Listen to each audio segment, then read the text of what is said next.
All right, y'all. So today we have episode 15 of Bro Research Radio. We got Dr. Pat Davidson in the mix, and we're really excited because we've had Ethan on, we've had Zach Couples on, and we've talked about kind of these ideas, these biomechanical ideas of intermingling a lot of PT principles into the weight room. And I don't think there's a guy who's done this more intensely than you, Pat. And so we've been trying to get this together for a couple months, and it's really good. We're honored to have you. And so the big question that we've been kind of dabbling with yourself, Justin Moore, Zach Couples, and other people is this idea of a counternutated sacrum while squatting. Like, how important is that? What's your current cost benefit kind of analysis on that topic? Yeah, so I think that the big thing that gets missed is the difference between a posterior tilted pelvis and a counternutated sacrum. So, whenever you load someone and they're going to squat, you'll automatically see an unconscious increase in overall lordosis of the spine. Like, that's just sort of like the brain is going to problem solve this vertical sort of like, moving of the system up and down by creating more lordosis somehow, some way. And I'll even interject right there. Like, so I can send you. Sorry, kyphosis. Okay. Yeah. I was like, whoa. I was gonna say, is it a reflexive? Like, are you referring to it? Or you just got the terms mixed up there? Yeah, kyphosis is what I meant to say. Okay, got it. Like, yeah. Damn it, that's my internet. Yeah, kyphosis in terms of like vertical, ascent, descent. Like you especially going down, it's going to be like you have to achieve some increase in kyphosis to accomplish that. Yep. And so to me, like I was trying to explain this at the seminar last weekend. When you see a good squat, it just looks perfect. And you look at the pelvis and it just doesn't move. It's just like, woof, it just drops. It doesn't change. You're like, wow, that's beautiful. And for the most part, people don't really know why it looks beautiful. They just know like, hey, that was an outstanding looking squat there. And the reason that you do not see movement is because there is subtle movement under the hood. And this is where like, essentially like I'm always talking about it from like the perspective of an innominate bone and a sacrum at the same time. And during the squat, the goal is to have the innominate go forward into nutation while the sacrum goes backwards into counternutation. So as the person's squatting, it's sort of like this is what's happening to allow it to look for the outside observer like nothing is happening. Like you're not actually seeing that movement of the innominate or the sacrum. Yeah, they check each other. Yeah. And if the sacrum is not counternutating, then you have to achieve this increase in kyphosis somewhere. So you're just simply going to go up the chain and you're going to create this butt wink or some kind of a posterior tilting moment. And you're probably going to be just driving it from the lumbar spine at like L5, S1 or L4, L5 or both at the same time. And so when you see movement, it's because there's not unseen movement that's actually happening inside the system. And how does that start? Is that start from a place where the innominates are too flexed, or you're in too much of an anterior tilt, or like where does that come from? That visual movement that you would be seeing potentially. It could just, it's probably somebody that just doesn't have the ability to create variability in one way, shape, or form. Like they're just a stuck person. And it's probably a situation of somebody could be stuck at the end of inhalation, or they could be stuck at the end of exhalation in terms of innominate and sacrum. And then they just can't get out of where they are, so it's always just a question of like, why is it not moving? And really it's probably being driven from like a lack of respiratory variability, because that respiratory variability, like the inhale should be flattening the diaphragm, pushing the guts down, causing the innominates to be able to nutate and abduct so that they can receive the fluid in the guts, and causing the sacrum to counternutate. Like to me, like the descent of the squat is like you have to descend your guts downward at the same time. And, sometimes people just don't have the ability to get the pelvis to be able to open to accept the guts as they kind of move down into that zone. And when that happens, like they're trying to, like people are trying to manage this, like their guts and their viscera inside their thorax. And it's got to stay back in some way, shape, or form. Like you can't just let it spill out forward. So that's probably why butt wink is happening, just so that you can manage it and keep it from falling forward. You know, because you need to go down is really the key here. And if you can't go any further down without creating more kyphosis somewhere else in the system, then you're going to stop. But the brain will problem solve. It'll say, well, I'm being asked to get lower. I'll accomplish this by just creating the kyphotic experience somewhere else. So I think that's what we're seeing. But, you know, it's just like, it's, you know, I think it's going to happen more with your exhaled pelvis people. But you can certainly, if somebody is stuck at end range inhalation, they can't counternutate anymore. So now all of a sudden they got to go somewhere else to be able to create that motion to be able to get down. Mm-hmm. So when you're seeing someone visually like counternutate in quotations before squat, that's just posterior tilt at that point. Yeah, absolutely. And now, is there any benefit to doing that? Like, are you achieving what we're talking about by doing that? Or if you have to visually do that, are you already kind of fucked? So I think I mean, look, like I'm not teaching people to do that under load. I think that's a terrible idea. I don't know anybody that's strong that would do that. It's like, who the hell has ever done that in the history of like lifting weights and being strong? No one ever. So, you know, I would just say that like some exercises are core exercises and some exercises fit into different patterns. And, you know, I have pelvis core exercises and thorax core exercises in the patterns that I work with. And then, you know, for squatting, it lives in knee dominant exercises. And I'm always trying to tell people, like, divide and conquer. Like, when you're doing your core exercises, make them slow, controlled, position-oriented in terms of your ownership, and find and feel. When you're trying to do your fitness patterns, like knee-dominant exercises, you need to have motor competencies. Like, it should look right. But I don't want you going out of your way to try to sacrifice output for, you know, a sensory experience. Like it's not the time or the place for a sensory experience other than I feel good. I feel strong. I feel like I'm going to crush this today. I feel unstoppable. Like those are the things that I want people to feel. I don't want them to like, you know, be trying to change the position of their pelvis overall. Like, no, just get tight and squat. Like, and if you can't do it right, then I'll just change you externally in terms of like what equipment I use or how I position you, maybe put something under your heels or whatever the hell. Just so like the more I can just create, like I just use references and constraints in my model to put you in a position where you can't do it wrong. And if you get good enough at repeating the repetitions, I try to take away the references and constraints as much as I need to, just depending upon your goals. And if it still looks good, and after the fact, I ask you, how'd that feel? And you're like, man, that felt good. Like it sort of depends on the goals. Like if you're a bodybuilder, you say, I just got a sick quad pump and my glutes feel like they're going to pop out the back of my pants. Okay, perfect. Like what else are we going for?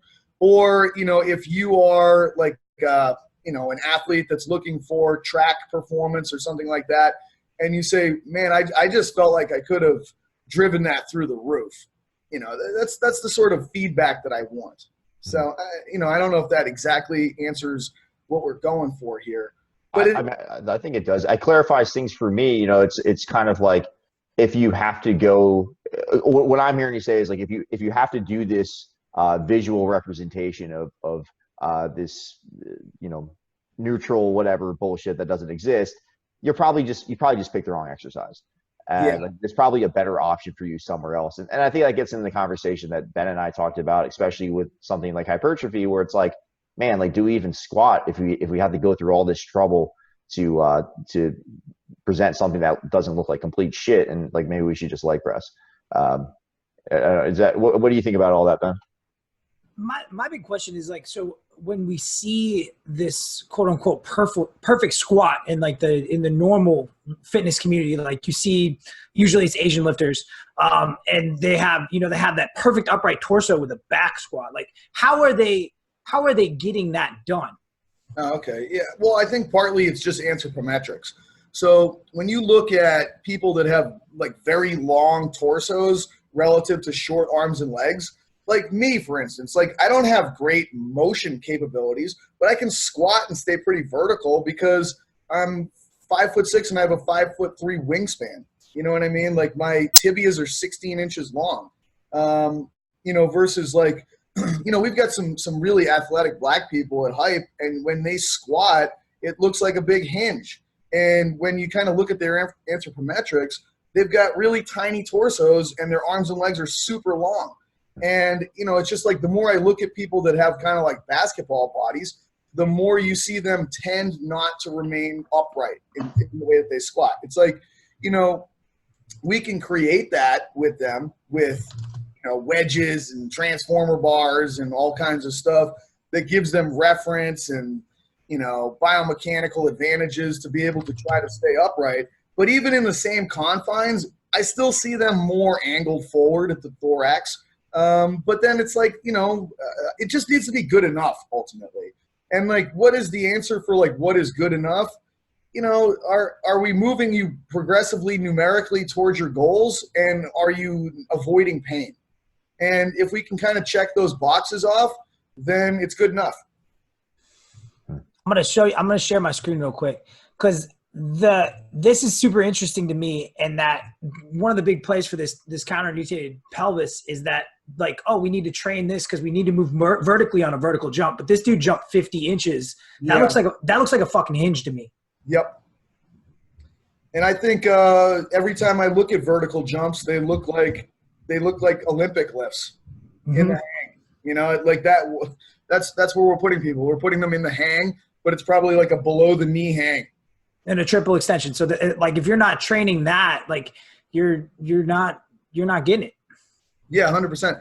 I don't understand this notion that like the hinge is the associated with the start and track, or that the squat is associated with jumping vertically. It's just they're two different things.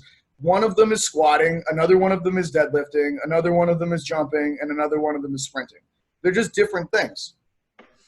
Yeah, and it's interesting to see like the research on partial squatting for vertical jump versus full range of motion squatting. Yeah. It makes a lot more sense to me from if you're training for a vertical jump to have like a low bar partial squat, because if you're really loading up the mechanics of the vertical jump more so than like a full range of motion squat. Yeah. I think it's population specific though. Like I think beginners benefited more from the deep squat. And then, once they got advanced, it was kind of like that, the more specific to the both of them. The jump. Yeah. Like, I wonder, my question is like kind of to play devil advocate here is that just because they've gotten really good at compensating in that pattern? Like, like that guy can't do this like squat that we're talking about, this straight up and down squat. So he just got strong as shit just doing that hinge kind of pattern. Yeah. I don't know. I just think that it's one of those things where I just see a lot of humans squatting on a daily basis of different ethnic backgrounds because it's New York. And you can see that there's just like more prominent anthropometric types for different ethnicities. And it's just like when you see like the proportions skewed towards like very short torso, very long arms and legs, you just see like, it just tends to be more of a forward lean in the thorax, when you say nothing. And you can coach it to a certain degree to be more vertical, but there just seems to be a tendency for that shape to want to go in that direction to be able to create the most vertical propulsion. And at that point, are you worried about that at all from a safety perspective? Well, it really, no, not from a safety perspective. It really just comes down to like, what am I trying to train on this person? Like, because now they're just deadlifting twice. Like they deadlift their deadlift and then they deadlift their squat. And it's like, let's try to make their squat as squatty as possible. And then we're probably going to, hypertrophy some quads. And, on the other side, let's make your deadlift as deadlifty as possible, and we'll probably get some hamstrings and glutes. Not that we're not getting glutes on squats too, but I just want to be able to make the exercises different. That's a big thing that I don't know that we have. I'm really, really curious to see, like, if you can make that hingy person squat more squatty, can you actually get the quads to be a limiter? And my hunch is, like, given the research that we have right now, probably not. It's probably going to be mostly adductors and glutes. Yeah. And you might be able to get more. And I think we really need to take into account the literature that's, like, there's literally a paper that says that muscle activation was the same for the deadlift, the low bar back squat, and the front squat. That's fucking bonkers to me. Yeah. And so I want to see, like, how are these people doing it? But I think that's part of the, like, how do we move? And it wouldn't be that hard to kind of get this acute data. And that's a pretty cool thing. Because if you can make someone squat more squatty, and you can maybe, because in the best place to look at this is actually in untrained people, because you can see, like, what's going to hypertrophy, and it's normally the glutes and the adductors.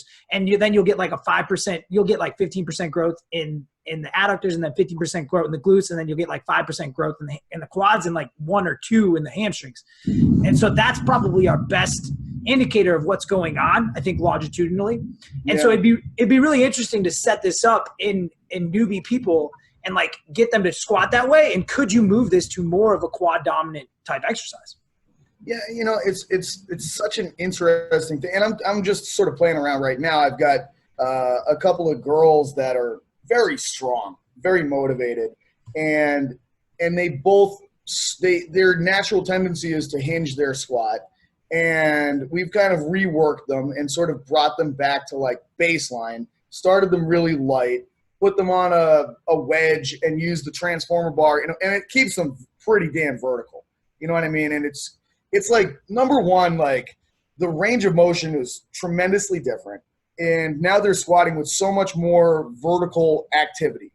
So I just think, I don't have the paper, their authors in mind, but I'm pretty sure I've seen stuff that just shows, like, when you squat with lighter weights and go through full range of motion, there tends to be a greater hypertrophy response. And the other thing that just sort of jumps out at me is, I wonder about the sensitivity of some of the EMG. I wonder if it just is, like, maxed out, and it's kind of like, hey, it's all the same EMG response. And it's kind of like, well, I think that they're deadlifting, they're squatting, they're doing all these other things. It's probably just capped out at a certain point. Like, maybe it can't even read higher than what we're getting. So it looks like, hey, the quads are maxed out on the deadlift.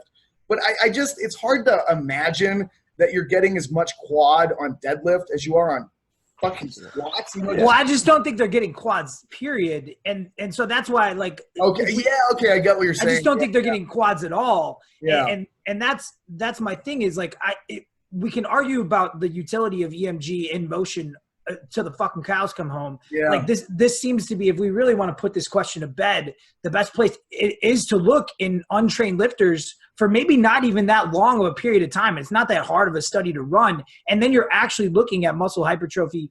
Like, you could do MRIs, you could do ultrasounds of muscles, and then you're actually going to get at what you want to get at, instead of, like, a proxy measure of that we're all arguing about.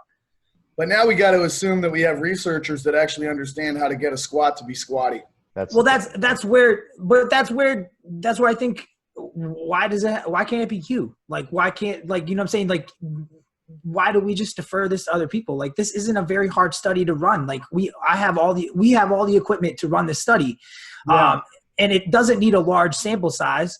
And it would be like, if you debated, I always think, like, I could, in my mind, I might be able to set this up. Like, if you debated Greg Nichols on the squatting right now, like, seriously, like, you would biomechanically, like, you would wreck shop, but then he would come in with the literature that it currently stands. And then everybody in that room would be like, this guy doesn't know, because you're talking theory hypotheses. And this guy's going to come in with shit that is peer reviewed. And I'm not, and the thing is, like, that's essentially what you love to do, is you love to come up with theories and hypotheses, and then other people need to test those theories and hypotheses. And I think that this theory is not that hard to test. And if we really want to move it forward in the fitness industry and like, hey, look at this fucking study, dude.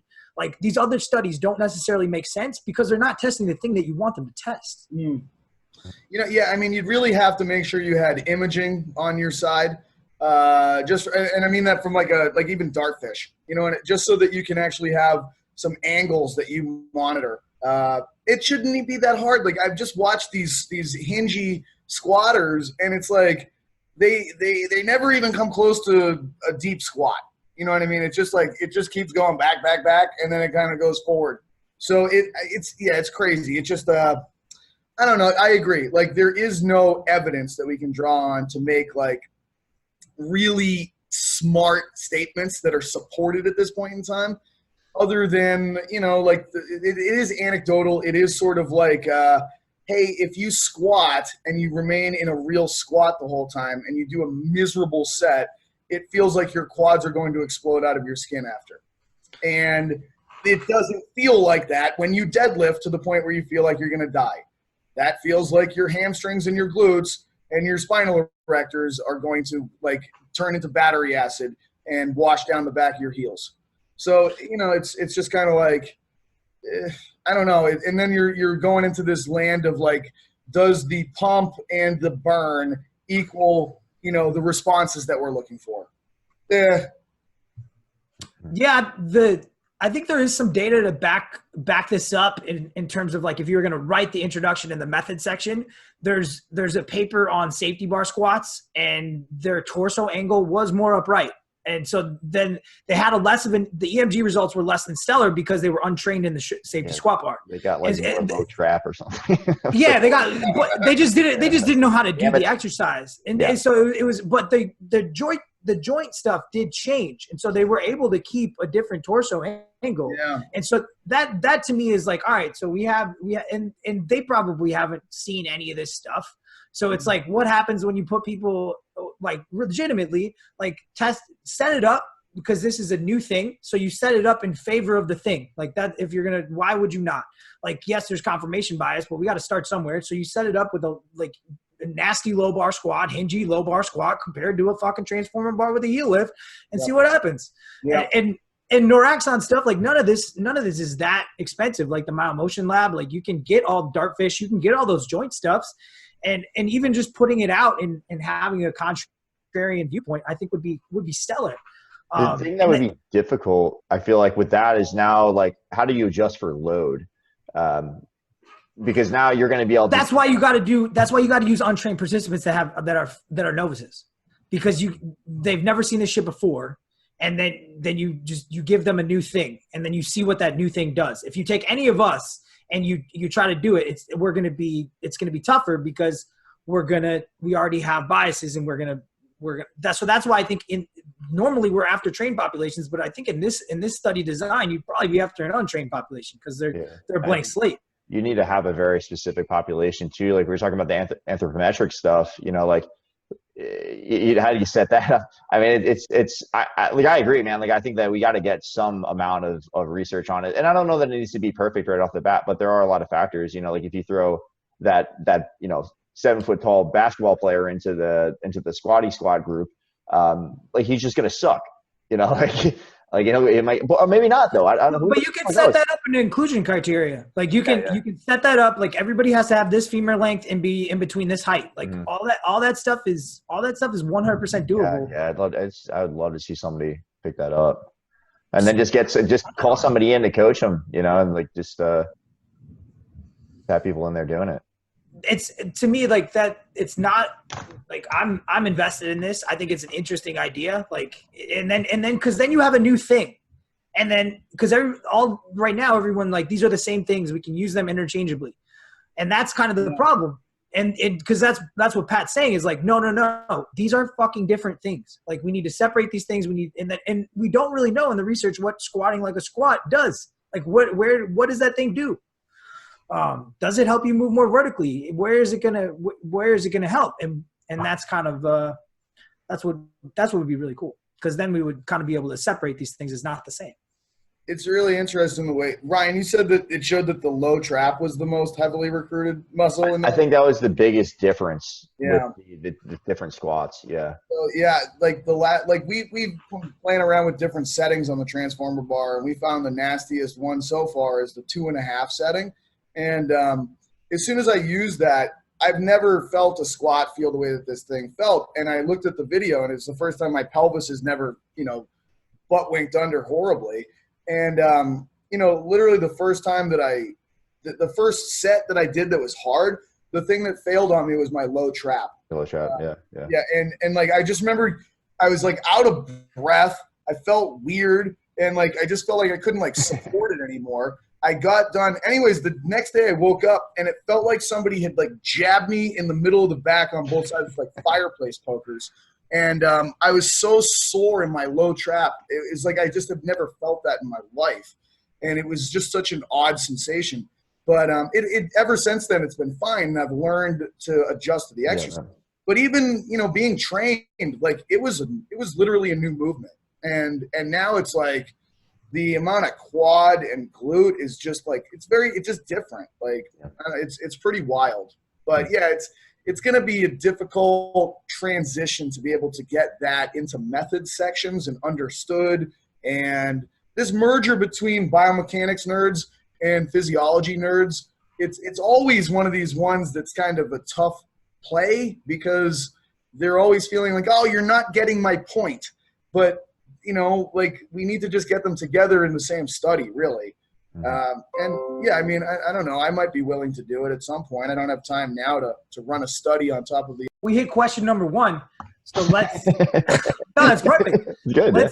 Let's jump into the kind of this. My second question is let's go to the RDL. Let's play the opposite of that. And so, what the hell are people like? Because this thing seems to get coached up. Like you want massive extension, you want to stretch the shit out of your hamstrings. And so, what do you want people to feel? And what's your kind of what are you looking for in a hinge pattern? Well, what I'm looking for is I want the hips to go backwards and then forwards. That's the biggest thing. And what I don't want to see is like the flamingo yard thing. You know what I'm talking about? Like that bird in the garden that sort of like tips forward and back like that. And I see that a lot of times where people that don't move their hips backwards and forwards in space, it's like their body just sort of like like that. And that's definitely not what we're looking for here. So to me, that's always the biggest thing is, are your hips going backwards and are they going forwards? And most of the time you just don't, the people that struggle at it, their pelvis just isn't going backwards in space. So I just described like a squat is like a pelvis that's able to go up and down in an elevator shaft, and a hinge is a pelvis that goes back and forward like a lawnmower. And most people are like, oh, okay, I kind of understand what you're saying there. And I essentially want to see like the shape of the back not really change. And when you see the shape of the back change, I think it's a similar thing, but just in reverse to what we were talking about with the pelvis with the squat. So, with the pelvis and the squat, it's like I need to have this checkpoint of the innominate bone doing that and the sacrum doing that.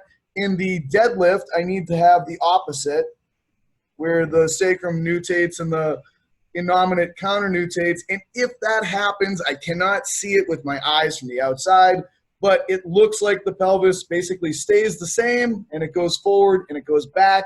And I don't see this spine sort of changing shape above that. Mm-hmm. And, like the big thing that we're seeing that we get afraid of is a spine that changes shape in the middle of the exercise. And I don't blame people for getting worried about that. I think that ultimately it's kind of like, hey, I'm saying that there's a sacrum that's not able to move whatsoever. And if this thing can't move and this stuff up here has to move, that's not a good deal. And it's probably creating a lot of shear forces and other things that are non-desirable at those segments that probably are meant to stay relatively still for those kinds of activities. Mm-hmm. So once the pelvis gets back, then you essentially don't want to see you're not after more lumbar flexion, right? Once the pelvis is demonstrated end range of motion backwards, the lift is done for you, right? In terms of the The prep, yeah. Okay. Yeah, now it's time to make the weight go up and have the pelvis go forward. But does that change at all with the implement? Because I'm thinking of like with the straight bar, like at some point, like if you keep pushing your hips back, like your shoulders end up behind the bar, and it just creates like, I can't explain it very well in like a biomechanics standpoint, but it just seems that the load shifts upward into your back as opposed to the hamstrings. And I'm sure that there's something to do with levers, and it has to do, I'm sure, with anthropometrics as well. But I find that like if I'm cueing to push too far back with a straight bar in particular, it just doesn't really work. But with like something like a trap bar, you can move your hands back slightly. So now you can shift that load back and like allow the load to come back with you. Does that make sense at all? You know what I'm saying? Like, does it change at all? Like what you're looking for with the implement? I'd have to see it, but I've never had a problem with people having their hips too far back with a straight bar. You know, to me, like it's always been about trying to deadlift the most possible weight. And if you just look at like the mechanical advantages that you have, like the rotating axis is going to be the hip joint. And I want to get that rotating axis as far away from the load as I possibly can from a horizontal standpoint to increase the lever arm. And now I'm going to have a greater advantage over that thing. And generally speaking, when I keep the hips high and get them really, like if I keep the hips high, they're able to get farther back. You know, if the hips are too low, it causes knee bend. And knee bend is probably going to make the shins go forward, and that's going to pull the pelvis forward closer to the bar. You know, so that's what I always have in my head is I'm just simply looking at this from like, you know, the standpoint of like a torque drawing, and I'm going to try to make this muscular moment arm have the longest possible arm it can have away from the load itself, which is only going to move, generally speaking, up and down. It'll have a slight curve to it if I analyze the deadlift stroke. But that's generally what I'm after. You know what I mean? Coming at it particularly from like a competitive strength athlete standpoint. And that's usually why you're going to have your taller guys able to deadlift more weight. Just the length of the lever is going to be able to get farther back away from the implement. So if we're talking about hypertrophy, I think a lot of times what I hear like, you know, I just overhear Ethan talking about like his training strategies, and he's usually trying to put muscles into like a concentric dominant position and an eccentric dominant position. Like if you're training biceps, the concentric dominant curl would be a preacher curl, and the eccentric dominant curl would be like a spider curl. And if you're talking about doing that so that you can kind of maximize the tissue from those two big perspectives that the tissue can exist in, then you might be able to make a case for this big arched out RDL, because it is going to lengthen the hamstring to the greatest degree that it possibly can if the pelvis is like massively anterior tilted. And you would be creating a significant amount of tension in this incredibly eccentric oriented muscle at that point in time. So that does make a degree of sense to me. I don't know if this concept holds water from the standpoint of actually driving an improvement in aesthetics or hypertrophy or any other thing that we could actually quantitatively measure, but it is an idea that I think is interesting. So, you know, it's also like, what are the practices that a lot of people use that are elite in these areas? And I think that when you look at a lot of bodybuilders and their strategies for training an RDL, you see this a lot. So, you know, it's clearly something that probably won't result in like massive acute injury, particularly if training load is managed. I think that it probably will lead to people being a little bit more locked up, and like, I look at it almost like smoking. Like people are like, there's no evidence to say that, you know, training in this sort of impingement strategy at end range is going to cause any sorts of injuries. And I'm like, well, do it long enough, you know, and don't do anything else and see how you feel after a certain amount of time. And like, same thing for smoking. Like, you've been smoking for 3 years. It's probably highly unlikely that you've developed any measurable disease or problems that we could say are like significantly different than the rest of the population. But, you know, just do it long enough and see what happens. So that's sort of where I'm at on that. That's kind of the problem, because like especially with bodybuilding is your risk of injury is so fucking low. Like you're talking, I did the math before this, and if you train 5 hours a week, if you look at the literature that we do have, you might get injured once in 20 years. Now you compare that to running, and you run for 5 hours a week, you're likely to get injured 13 times in 5 years. So just the risk involved in bodybuilding is inherently low. So I don't like, that's where the injury risk mitigation here is like, that's a tough sell. Yeah. Because these, I mean, you're talking like, even if you decrease that by half, like you get injured once in 40 years, like that doesn't matter. Like, cause you gotta fucking win like inside. Yeah. So that to me, it's refreshing to hear you say that. Cause even when you said that, I was like, oh, so that means like a hamstring curl on a machine is the same as a preacher curl. And then this other thing is a different thing. Yes. And if we want to really drive hamstring hypertrophy, and if you look at the mechanisms for hypertrophy, we probably want to do both of those things. Yeah. And then if we do those things, you're going to have compensatory patterns because you're a fucking meat monkey, and something's going to happen because you got way too much muscle on your frame that it's not supposed to be there. 100%. Yeah.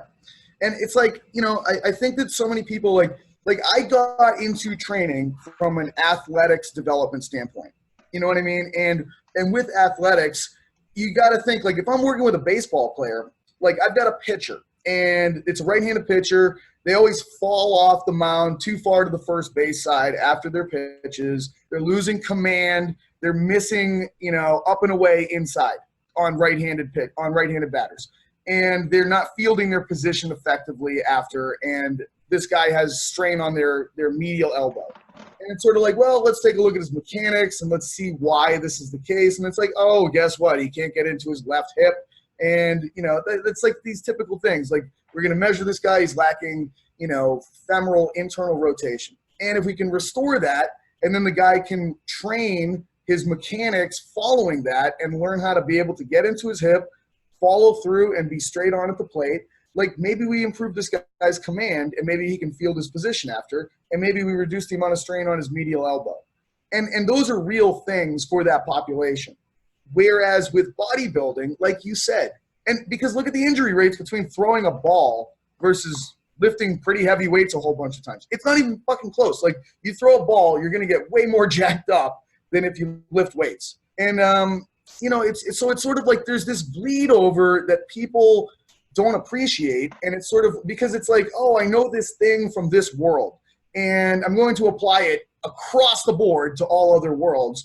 And I'm always reminded by like kind of like the tale of Socrates going to see the Oracle of Delphi, and when he visits the Oracle tells him that he's the wisest man in Athens, and he's like, no friggin' way, like I'm not that smart, I'm going to prove you wrong. So he goes around and he meets with all of the different intelligent people in Athens, and he has a conversation with them. He's super impressed by how knowledgeable they are in their various areas of expertise. And then, he comes around again for a second visit, and he talks to them about other areas of knowledge. And what he finds is that these people assume that they know a ton of stuff about a bunch of other things that they actually have no knowledge about. But, they are unable to actually differentiate what they know versus what they don't know. And they talk about everything as if they're an expert about it. And he realizes that the Oracle was right because he actually recognizes the moments in life where he's wrong and doesn't try to talk about those things as if he understands what's going on. And like, I remember hearing that tale and sort of being like, wow, I really do see this all the time. I'm super guilty of this. Everybody's really guilty of this stuff. And I really have to take a step back and like take a moment when I'm presented with a topic and ask myself, do I actually know anything about this specific topic or not? And, it's surprising to me how frequently I know absolutely nothing about a topic, but how ready I was to talk about the topic as if I did. Mm-hmm. So, I do know stuff about like throwing baseballs and looking at like the mechanics of striking things. And I do know about lifting weights. So I'm like, I think I'm okay within these two realms to actually talk about it, and also talk about where I've seen a lot of other people maybe miss the boat in terms of the differences between these kinds of activities and what you need mechanically to be successful at these things. And just look at the populations that lift weights. Like, look at bodybuilders. They're terrible on a table. The worst. And they're doing just fine for the activities that they've chosen to do. So it's kind of like, just because it's super important for a soccer player who needs to be able to change direction doesn't mean it has anything to do with this dude that's trying to get yoked. Other than maybe they can train like frontal plane fibers that they haven't developed maximally. And maybe those things can grow a little bit more than we thought they could, because we had no idea what being in the frontal plane actually was. Yeah. Well, I think we got it. This kind of segues into the next question is, we got in a lot of trouble in the early 90s, like the late 90s, early 2000s, about like bodybuilding was going to help every sport. Yeah. And like, you just got to know, like, probably not. Like, these 100% not. And then you look at like all the research that's come out in the last 30 years, it's like, yeah, these people need to train completely different. Like, these are not the same thing. And there's always going to be compensations for the things that you do. And I think if you are training athletes, like, yeah, if you're training high school football players, you could get their lats and their biceps bigger, but that's not going to, the only reason it's going to help them be better is because they're going to have more confidence on the field, probably. Yeah. And so you grew up in a little bit earlier era than me, but similar eras, and Arnold and all of us, and Ryan a little bit after me, but we all fell in love with the weights at relatively similar times. And so would you even use the barbell if you just walked into hype right now at 18 years old? Would you even use the barbell as an implement to load people? Yeah, because I still think that, like, it's a question of like a degree of hypertrophy is probably good for everybody. And if you don't have enough, you're probably missing out on a lot. And I think that in a lot of ways, like, I think that, yeah, you're right that like bodybuilding style training probably isn't the perfect recipe. It's like, if all you do is bodybuilding style training, that's a bad approach to developing athletes that play traditional sports. But if you don't include that at some point, then they haven't encouraged just general skeletal muscle development, which I think is really important. And it's kind of like, and they got to pass a look test. Like, I've coached high school athletes. Like, the coaches, if you look jacked, you're going to get playing time. So like, yeah. This isn't like, yes, we can think about this stuff logistically, but if you want to get on the field, like if you're playing football, it's probably better to be like, every dad wants their kid to get bigger. Yeah. I can actually provide some insight about how that's not true, if you'd like. So, moving forward. Yeah, but you run like a fucking duck. I haven't been paid for anything, Ben. But they see you fucking walk on the court, and they're like, this guy's gonna be fucking terrible. You take one shot and you've missed the backboard. They're like, ooh. But then you're like, okay, your son now has to wrestle me. Yeah, then you're gonna. I mean, you'd be really good at boxing people out. Like, you'd be annoying as fuck. Yeah, that's true. I do. I am what, defense too. And yeah, I'm pretty good at boxing people out in baseball for sure. But anyway, I just think the basics and having a sagittal plane foundation is really good, but just don't ride that wave for too long, because then you end up like you turn into me, and now you're a refrigerator with like a baseball bat taped to the door, and like the door swings, and it's like that's not right, man. So, which might not be that bad for a fullback. Like, if you think about it, so these are all like positionally, like, yeah, it might not be bad for that guy, but it's probably so there's probably a law of depreciating returns per position.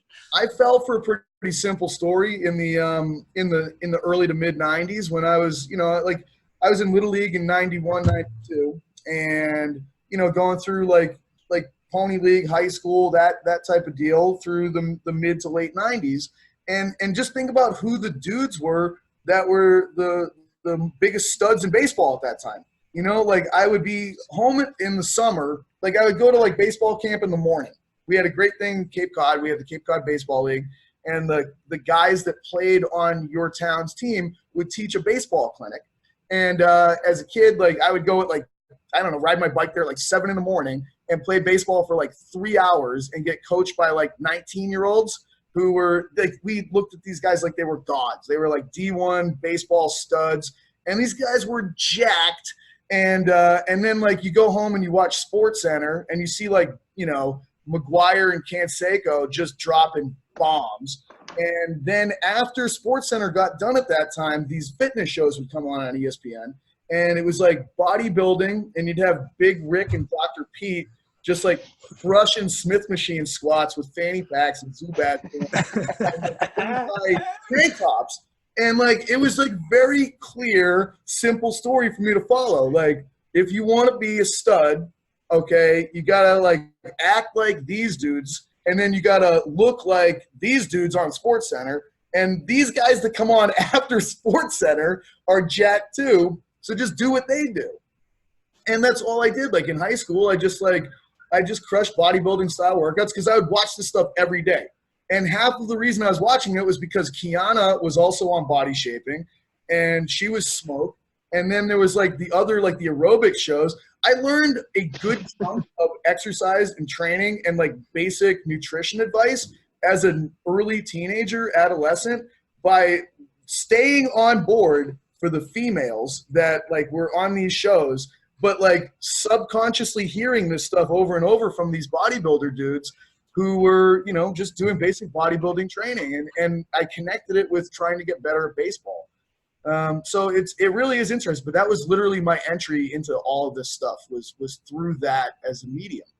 But I did that, and it helped me early on.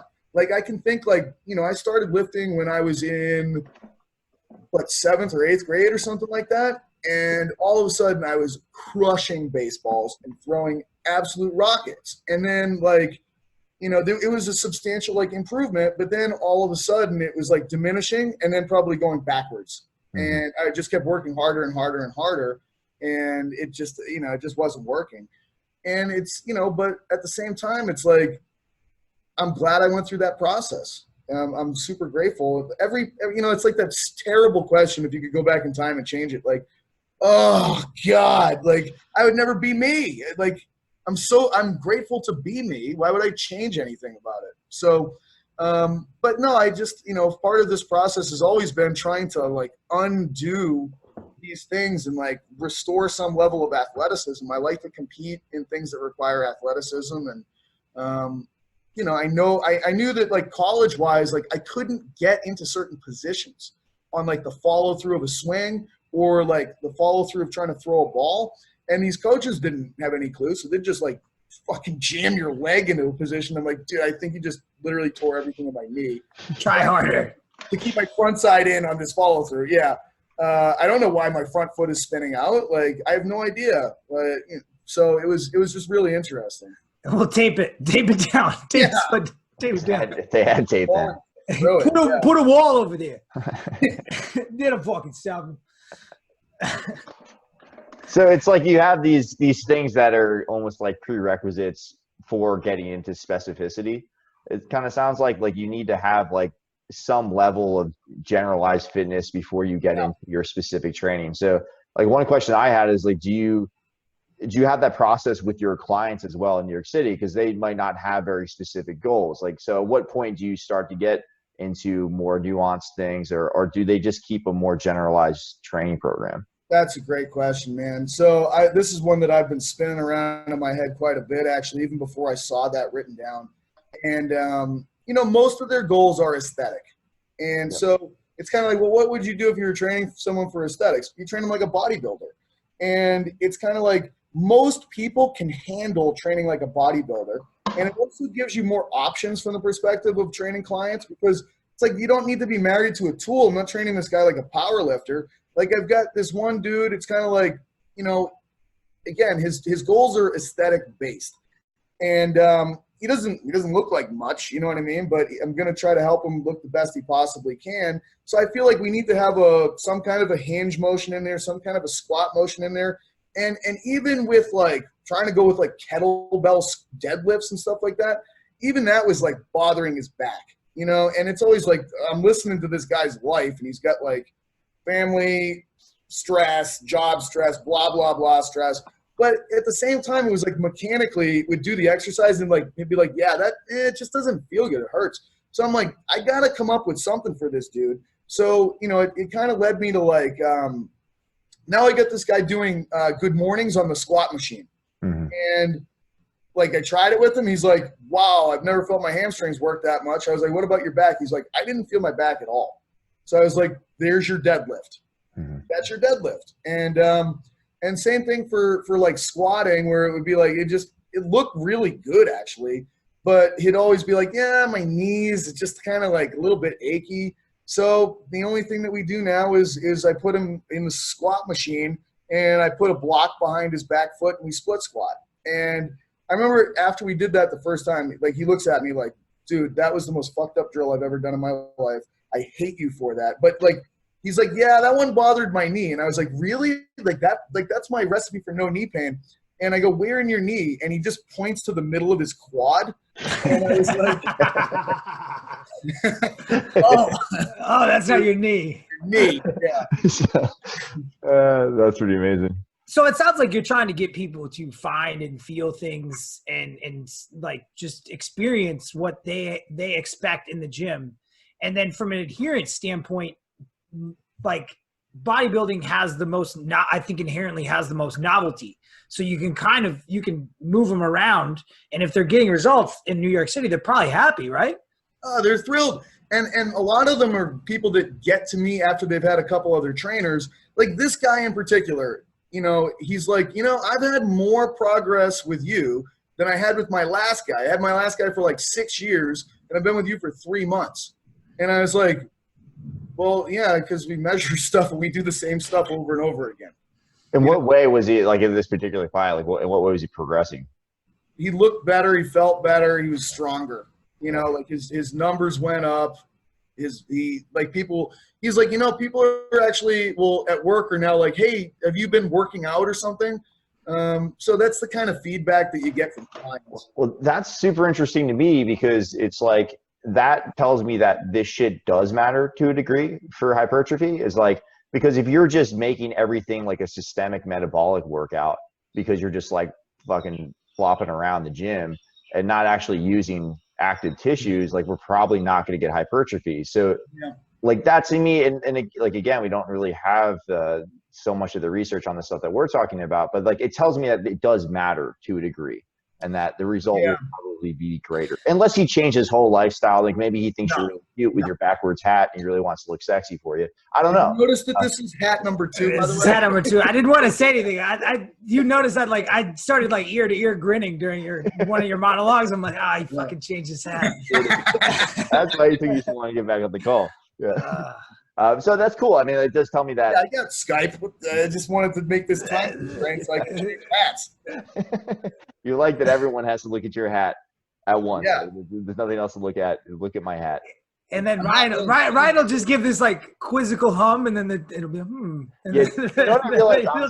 he'll steal your screen. Listening to our podcast, my hums are really, really audible, and I do like to just sound like I'm about to say something, but then not at all. Just enough to ruin your train of thought.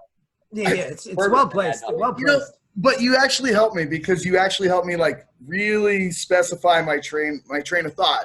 And it's something I've been talking about with people recently is the McDonald's cash register buttons. So have you guys, Ben, you've been to McDonald's recently, I'm sure. Yeah. You know, are you 1997 with how the McDonald's cash register, it doesn't really have like numbers on the buttons. It's got pictures of the things on the buttons. So if I say I want a Big Mac, like there's a button that has a picture of the Big Mac. That's how they input it into the thing to. Why can't they do that on all computers? I don't know. Yeah, your keyboard would have like 7 buttons, Ryan. But it's kind of like bench press. And I don't even want words. I just want pictures. White rice. Gummy bears. More and less. More bench press, less gummy bears. There's your diet. I was, Keep going with the McDonald's cash register. So the McDonald's, like, so if you're an employee at McDonald's, you don't need to do anything other than know that you hit that button when somebody tells you Big Mac. And it's kind of like I've been trying to do that with the exercise selections that I've got. Like, I don't want to talk to these people too much about technique and coaching them. They don't like it. Like, it's just not something that they really want. And so it's kind of like I've got like my like first tier choices for the total body exercises that we use. You know, it's like I got my leg press, I've got the transformer bar squat, I've got the RDL in terms of my lower body top tier choices. Because a lot of these people they're slow, they're kind of annoying. It's like, let's go. If I'm doing single leg exercises with them, we don't get as much done because it takes twice as long because there's two legs. And, you know, so it's kind of like I'm always trying to make sure we get as much volume in as possible. And if I'm training both legs at the same time, I tend to get more volume in. But then it's sort of like, is there a problem with one of those exercises where I need to like downshift and go with like my secondary choices? But like most of the time, the primary choices work really well, and people have no idea why it works really well, and I don't have to coach them very much, because the transformer bar is going to pressurize you in a way that's going to shove your guts down into your pelvis, and you're going to go in an inhale pattern, and your pelvis doesn't tuck under through some compensatory, you know, segmental flexion up the chain to accomplish being able to move yourself down in space. It just happens. And so people are like, wow, that squat felt really good almost across the board, unless they get, you know, just some random person. But they don't have to know all the magic that kind of goes on behind the scenes in terms of why this exercise is so good. You know, it's like we got fucking air pressure, we got a transformer bar, we got this heel wedge, we got all these things that just end with the result of that was an awesome looking squat that didn't hurt tissues other than contractile tissues getting smoked. And I didn't have to overcoach it. And I just get to tell you to work hard and all that kind of stuff.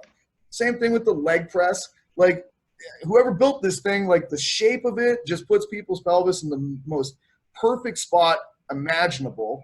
And it's just like, you use this leg press, you use any other leg press, and you're like, man, I don't want to use another leg press. Like, this thing's just really, really nice. And so it's just kind of like I have those as my like main choices. And then if like somebody needs something weird on the menu, like, actually I want the fish fillet. I'm like, you want to go to McDonald's and eat fish? All right, bro. Like, here we go. Like, this is an odd choice, but we're going with it.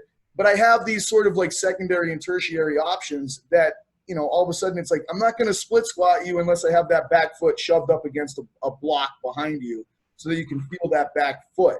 And it just, I don't even know why.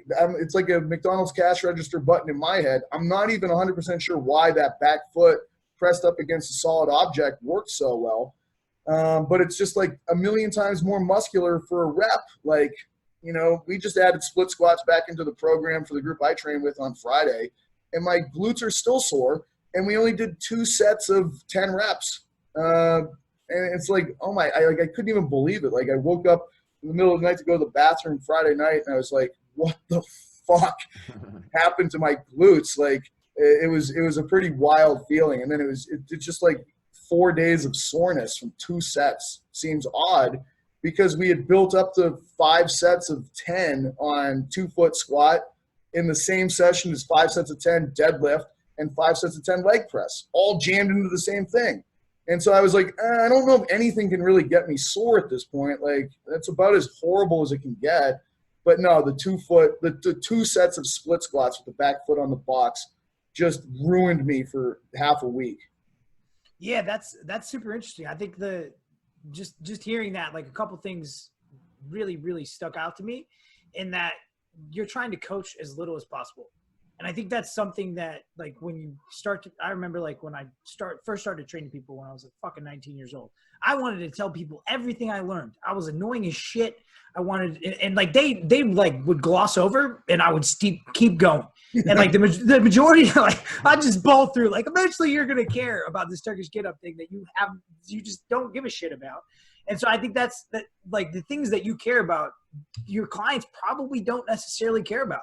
So just find a way to, like, from a relationship standpoint, like find a way to make it fun, find a way to make it like behaviorally, like give them grown up Kool-Aid when they show in the gym. Like how many fucking Q rewards can you set up in their life so that they just love coming to this place and smashing weight and they're successful at it. And then the other thing that this kind of leads to another question I have for you. So when you look at the bilateral squat, it doesn't look like the glutes are the limiter. So they're in hip extension. It looks like the back. So that's kind of why I think we go forward. As you load it up, like your back extensors are essentially the limiter for hip extension. And so it makes sense to me. Like if we put you on a single leg, all of a sudden your glutes are now going to be more of the limiter muscularly than they were. I don't know about the leg press. But I would guess, yeah, being in a single leg would make those glutes would just crush them. Yeah, I think there's definitely it's sort of like when I think about recruiting glutes, like glutes from a sagittal plane perspective are the terminal hip extensor. Like with most of the exercises that we're doing, it's hip extension that we're creating.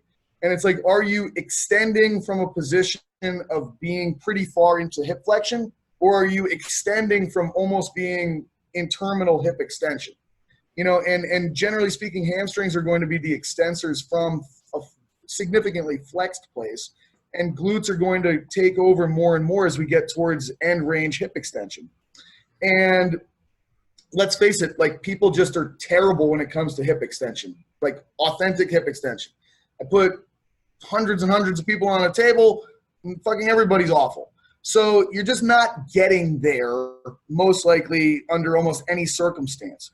But if I can strategically put you into a place where I'm probably going to eke out a little bit more authentic femoral extension, as opposed to being like moving the pelvis into more anterior tilt to finish the movement or whatever it is, well, I guess you can't even you can't even really load the movement effectively because unless you have accommodated resistance anyways, because you're already on the way up. Or to be pulling you backwards or something. I think that I'm just getting more authentic hip extension at the top of the movement when I use certain drills. And I'm probably just not getting it as much when I'm in this bilateral stance. I think that creating the change of position and the orientation that I've got them in is giving me the ability to drive muscular hip extension at end range to a greater degree than I would with other drills. It's because you're kind of like picking up some of the slack by putting your front hip into flexion. Does that make any sense? I think that the front foot being forward is going to encourage that side of the pelvis to be held back. Like I'll have the innominate in more counternutation, and I need the innominate to remain relatively in counternutation as the femur extends on it. You know what I mean? It's like, let's say this is my ischial tuberosity where the hamstring attaches to. Okay, let's say I've got my femur out here, and like when it moves this way, it's flexion. When it moves this way, it's extension. If I'm trying to go into hip extension and the pelvis keeps moving like that, I don't actually change anything in relation to actual femoral extension. I'm just extending through some other means. Yeah. If I'm able to keep my pelvis here and it doesn't flare forward, so it's just being held there, and now the femur comes back on it, I'm actually creating real hip extension. Yeah. So I think that when we're squatting, we're probably finishing at the top, and it's just sort of like, here's the femur coming back into extension, but it's sort of like the pelvis is going with it.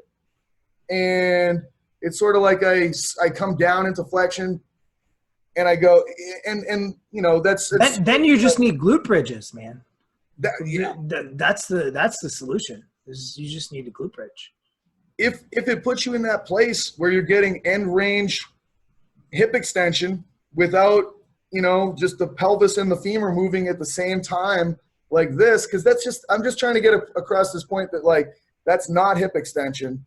You know, this is hip extension. I was being No, I know you were kind of joking. I was being sarcastic, but I'm like, I think if someone could do a decent, like, I don't know if I haven't done a hip bridge in fucking years, but like if someone could do a decent hip bridge, like that would be essentially training that thing.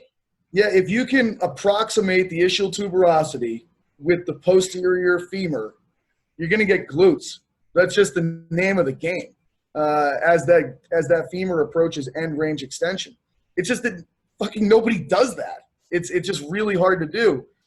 But if I can create it through the shape of the exercise that puts constraints on you where you have no other choice, you'll get glutes. We've covered hip extension, we've covered squatting, we've covered a lot. And you mentioned the air, you mentioned the Keisers, having, you know, this equipment. I'm probably headed to New York to check it out in November. And if this leg press is, you know, if it is so ungodly amazing, I might be breaking the piggy bank and shipping some Keiser shit down to the jungle. And I'm really excited for it. But I don't think there's things that you can do with this equipment that we've never been able to do before. And so you want to talk a little bit about how you're using that stuff, how you're using the air? Yeah, you know, I'd say number one, like what's interesting about it is it's just different than other forms of resistance. So you go through the same curve that you would go through if you're changing something drastic in a program. You know what I mean? Like if you change exercises, I was sort of alluding to this the other day with an Instagram post, like variations of deload in a lot of ways, because you're learning. You have to learn it. You're not physiologically just firing at all cylinders right now in an unconscious manner. Like you're conscious and trying to figure out this novelty and all that sort of stuff. And but after you train with it for a little while, it's just full on physiology, and it's just like it has its pros and cons, just like any other form of resistance. Although probably just less cons overall. But you know, I was originally thinking like, wow, you can just do whatever you want. And you never really like get sore or your joints don't hurt. And it's like, nah, just learn it and get efficient enough at training with it to where you're really unconscious and physiologically training, and you'll get all the same kind of aches and pains as anything else. But you know what? The coolest stuff about it is like you can do these insane eccentrics where you can load it up at end range well beyond what you could push back out and just eat it, and then drop the weight mid-rep and push it back out eventually. You can do the most ridiculous drop sets of all time. You know, you can also accelerate the thing as fast as you want, and you never create any momentum with it because you're not dealing with a gravitational-based resistance form. So I think those are the really big ones. And it's like, I don't want to sound as if I'm just sweeping these things under the rug really casually. Like, these are big deal concepts. They're really big deal concepts. Like, if you're going to overload the eccentric, what choices do you have? Like, you kind of have like weight releasers maybe? You gotta have two guys on the side, put them back up there. It's fucking terrible. Yeah, I mean, this stuff is like super fast. Like, you can do it every single rep over and over and over again. You know, the racks are a little bit slower in that regard, but like the leg press is instantaneous with the way that it changes the weight. All the single use machines are so fast with how quickly they change the weight. It's unbelievable.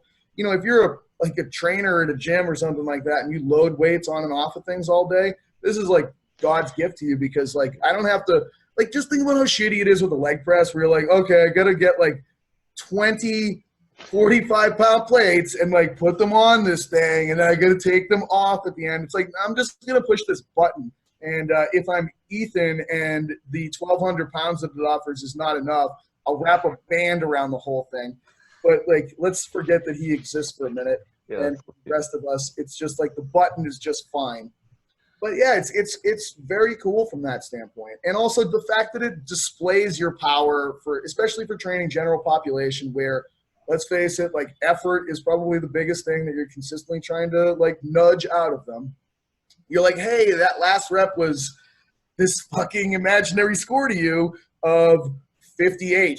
Do you think you can do better than this? And they're like, let me see. And they're like, oh yeah, there we go. That was 75. And you're like, that was pretty good. Do you think you could do better? And then they get smoked by this set, and they're still operating at like, 12% of their potential. But it's like it's like the boxing machine it's like the boxing thing every exercise is essentially that. It is. It really is. Like, and it has a problem if you're actually like fit and insane, like everybody that works there. Like today, for instance, like Luke was doing this like chop with the functional trainer, and he's like, "Hey, what was your score last time?" And I was like, 2109. He's like, "That's the highest score?" And I was like, "You goddamn right it was."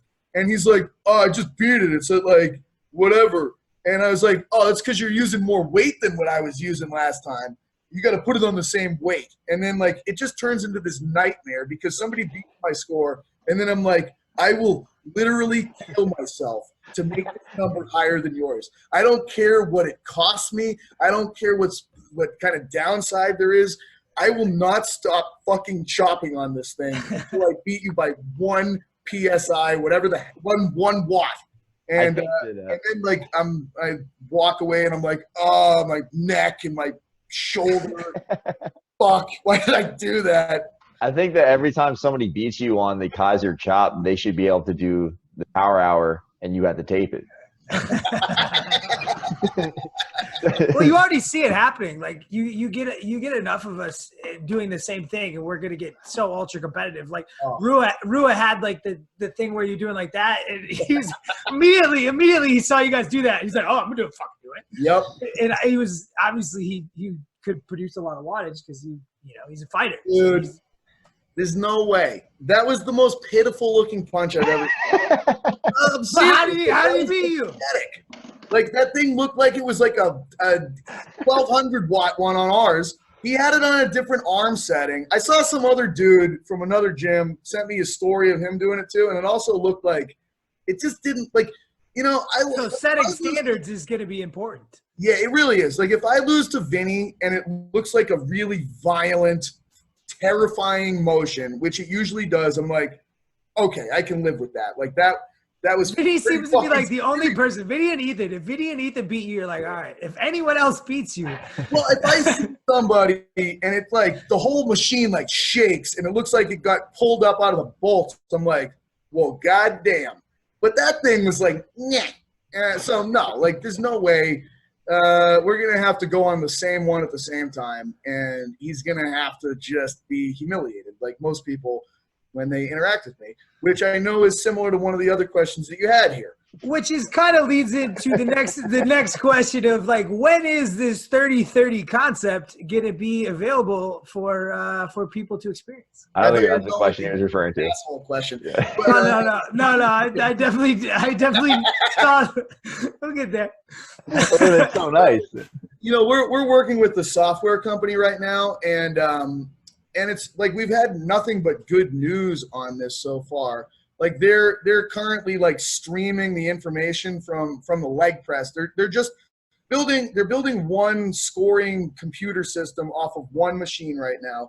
If it works, they can easily extrapolate that out to all the other ones, and we can sum them all together. It's kind of like projections are sort of like assholes in a lot of ways. They all stink, and nobody really wants to look too closely at them. So it's like I don't know exactly when this thing's going to be done. Like the leg press one could be done, they said, as soon as a couple of weeks. But for the full one, I think a conservative estimate is maybe like October. We could have a scoreboard as early as October. That's gonna be terrible, but amazing. Yeah. But it's been really cool because it's sort of like, what can 30-30 as an entity be? And I think the possibilities are literally just endless, because what's super cool about some of the news that we got from the software company was that they were like, with what we're building for you guys, essentially we think that we could turn anything that you could lift that has a measurement associated with it in terms of information about the load and the velocity it's moved. We could build a scoreboard for anything. It doesn't have to just be Keiser. So it's sort of like, that's incredible news because – yeah, you have those med balls now. Like you have those med balls that register wattage. Like you can. It's a piece of junk. We've got one. You know what? Like, I feel like it's sort of like you get broke it. It really is. Like, you throw the thing. First of all, the ball comes and it tells you don't throw it at the wall too hard because it could break. It literally has this. Are you fucking kidding me? Now I'm just gonna try to kill you immediately. Like, I'm gonna try to break you on the first throw. Stupid $800 ball. But then it's like, I didn't pay for it. So it's. But I broke it. Well, nobody knows because it's so annoying to use. Like, you have to like hook up your phone to it, and then like it takes a minute for the information to go to the phone, and it's like in meters per second. I'm like, I don't really know how fast that is. Why couldn't it just be miles per hour that I understand kind of conceptually? And but it's like you have to stop for 5 seconds between every throw. It like versus what we're doing, it's sort of like it's just operating in the background. You're doing your normal workout, you program as you always would, you choose whatever exercises you would, and then by the way, it's just being scored over there for you. And it's going to make it really easy for you to track your data over time. But what I really like about this is, I don't really particularly want to deal with like running a group class business in Manhattan or anywhere. Yeah, or anywhere. Yeah, I don't want to deal with that population. Like, I don't want to deal with like 26-year-old females that frequent Barry's boot camp and deal with like hordes of them. It just sounds like the worst thing in the world. And hear about like where they're going for Bloody Marys after, and I don't even know what else they talk about. Like, I could just see your face, dude. So upset. just like Blake. What just like happened in this place. It sounds like just talking to you guys and Ethan kind of since the beginning of this concept, and it really is. Did Ryan just completely steal the screen? You guys. Wow. Yeah, you just completely hijacked it. I didn't touch it. I know. It's fine. Should I do some posting? Scoreboard. I only see you guys. I don't know. So this idea seems a lot like Orange Theory, but not bullshit. Yeah, but I think it's even better where like anybody that wants to. First of all, if you've got Keiser, pretty soon right away you'll be able to score it. All right, so. And we can just sell you, like, here's the thing, you pay for it initially, and then you pay monthly to be able to subscribe to the cloud service that we'll provide. Yeah, it's kind of like, it's like only. So it's another another monthly subscription. Yeah, you were looking for more, right? I wanted more monthly subscription. $29.99. But it's like I don't like run your business however you want to run your business. Teach classes, or if you own a gym, like now you just have this option of, oh, by the way, all your shit can be scored for you, and you don't even have to display it. You could literally just collect it, save it, send it to your people, or teams. You know what I mean? Like if teams want to have an easy metric, like it's so obvious. Like we have pitch counts for the guys that are actually playing in the game. We're tracking GPS on how much running they're doing. But nobody's really paying that much attention to how much weight room these guys are getting. And this is just an easy way that accounts for load, velocity, range of motion, all in one, so that you can have at least a pitch count for the weight room and have an idea about managing that. And it's just easy. Like we'll make it ultimately so that it can just send the information right to people's phones.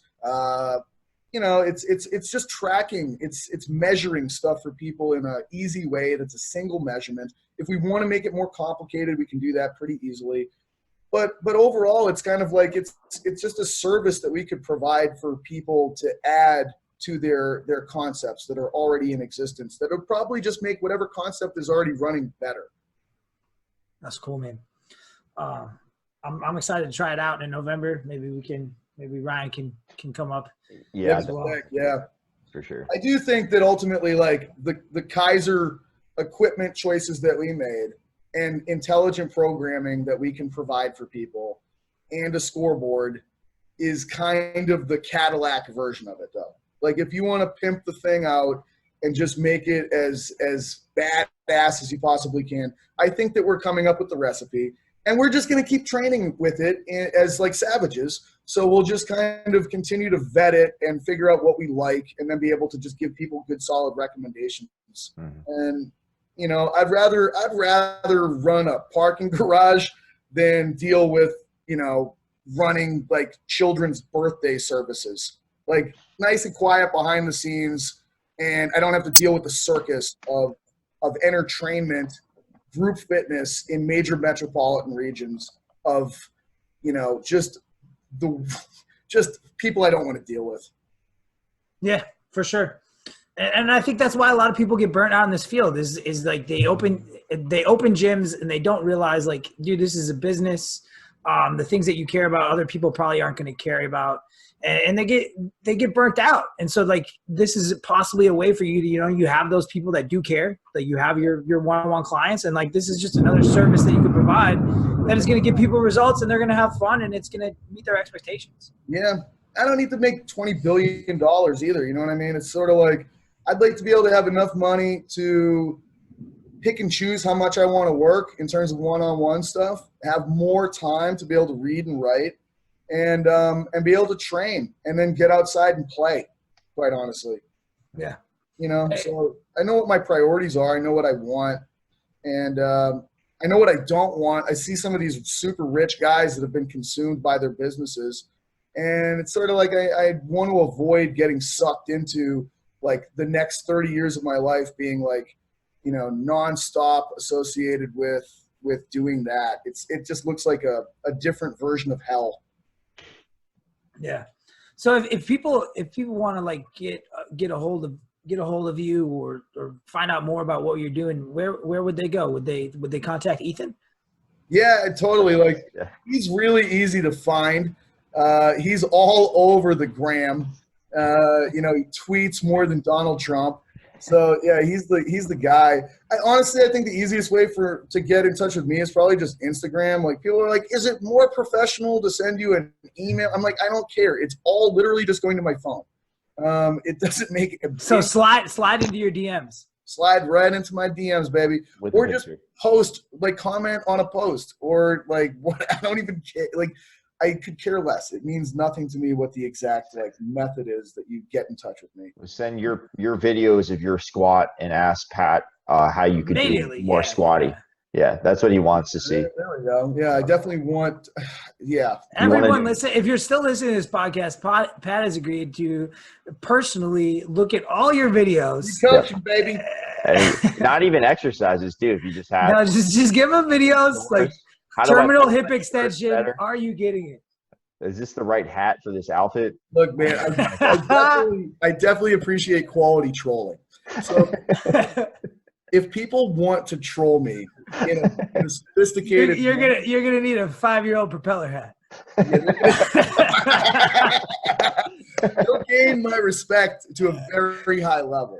Like, I would much rather have trolling than like sycophantic bullshit. Like, no doubt. Oh my God, Pat, look at this squat. It's so good. I'm so happy about it. Live your truth.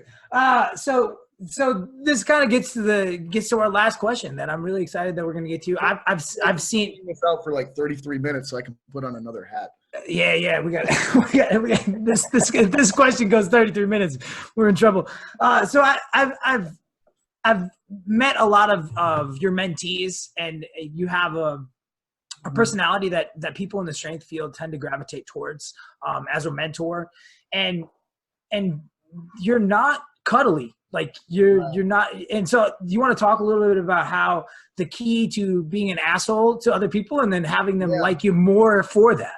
Yeah. So it's really interesting, like, because I'll do that with certain people, even at Hype, you know, like we have people that'll join the training group, and like there's other, like, there's female trainers there's females that work out in our group. And I know it was funny, I was doing this to one guy, like because I don't do it to everybody, you know, I'm pretty selective about who it is that I'm going to use this method with.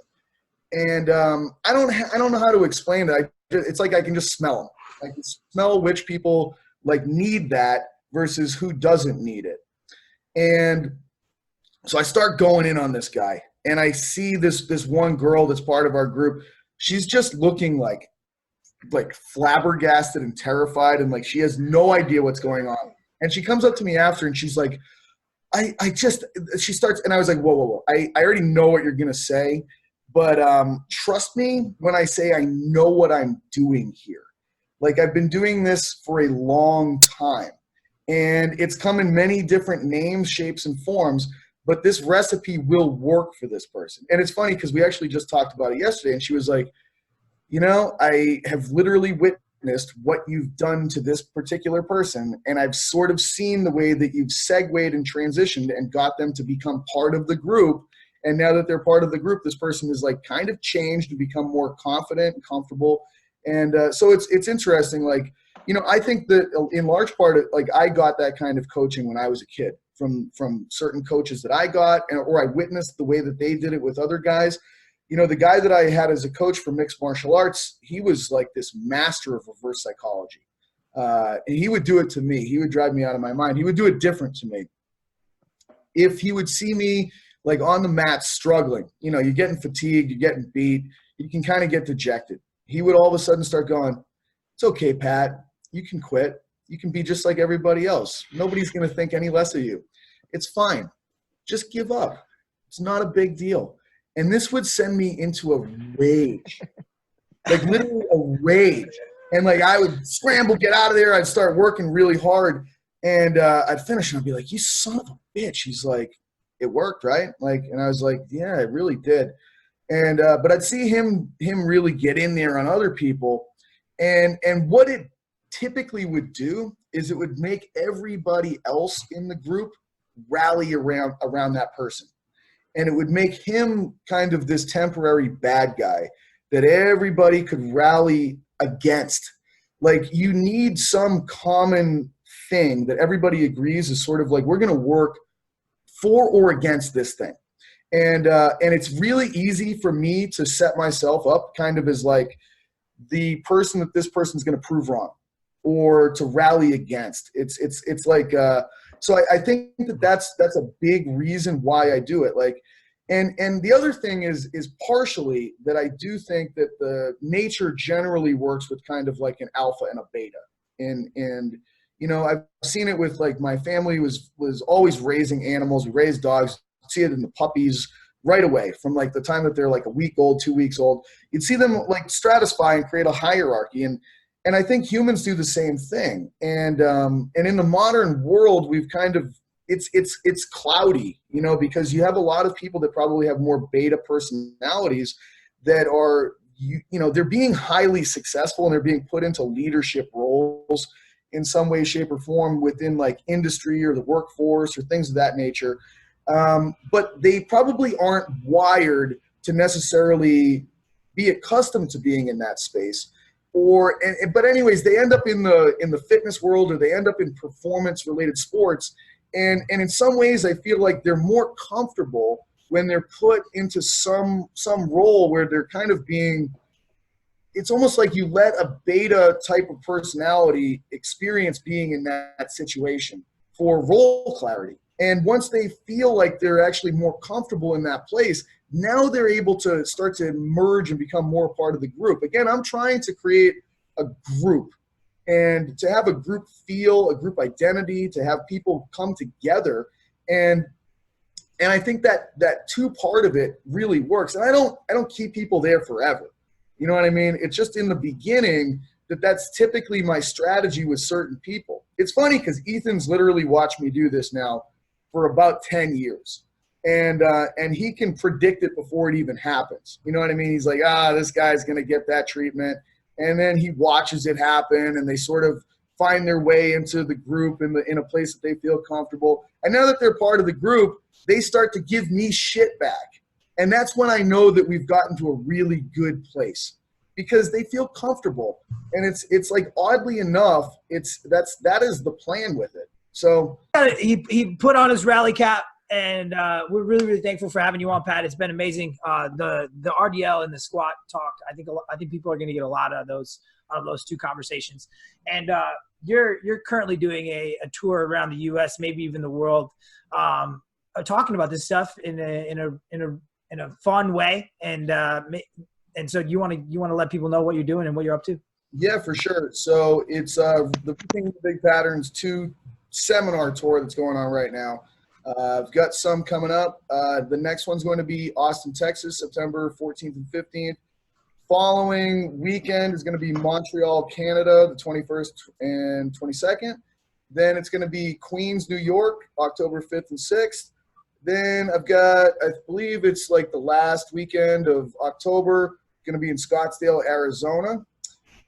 Following that, at some point in November, I'll be in San Francisco doing one.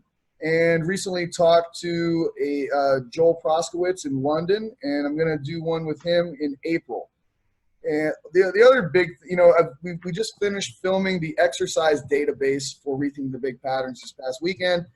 It's, going to be edited, but it's probably going to be at least like 12 to 14 hours of nothing but exercises and coaching of those exercises. It's the entire playbook of Rethinking the Big Patterns from an exercise standpoint. So that's really important, because if you go to the seminar, you really do need to watch these things like 12 times. Yeah. Pick up the cue. All of them. No shot. You get a few, but there's no way. I can't do it in 2 days. It took us over 24 hours of filming time to film everything. And really the last thing that I'm most excited about is I'm writing the book for it right now. And it's not even halfway done. It's already about 80,000 words. It'll be, I think we're going to sell that through Renaissance Periodization when it's all said and done. And you'll be able to kind of get like the book and the videos as a package deal at some point. The videos will be out first. But yeah, so right now it's the seminars, the book, the videos that'll be available. And yeah, that's kind of consuming a big chunk of my life right now. But it's great.